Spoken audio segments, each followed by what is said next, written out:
छोरी यो ल म क्यामेराम्यान भएर हिँड्दैछु अब यो गुफा पोखरीको अब परिक्रमा गर्दैछौँ हामी मुख्य क्यामेराम्यान चाहिँ अगाडि हिँड्दैछ पछाडि पछाडि यहाँ सबैजना आउनुहुँदैछ ल है लड्ने मान्छे त कता पछाडि लुकिसक्यो त भिरको टुपीबाट लड्ने मान्छे यस्तो छ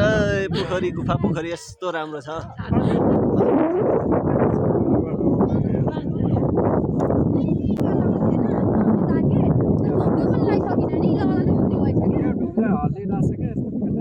त्यो ढुङ्गा हल्लिरहेको थियो क्या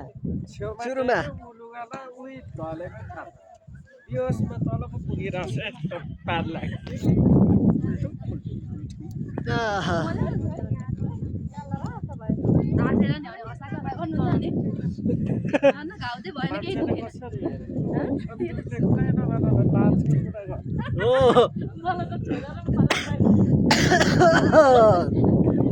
खोकी लाग्यो गुफा पोखरीमा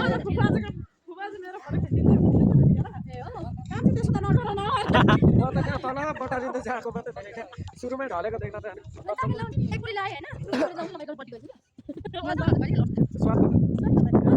स्वादिष्ट भयो नि मैले ठ्याक्कै त्यति बेला भिडियो बनाउँदै बिस्नेस लाग्यो है लाग्यो हजुर यो गुफा पोखरी मैले भनिसकेँ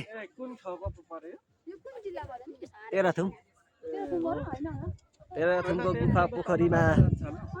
घुम्ने मान्छे आउनु होला आज घाम लागेन अलिक जाडो जाडो भयो क्या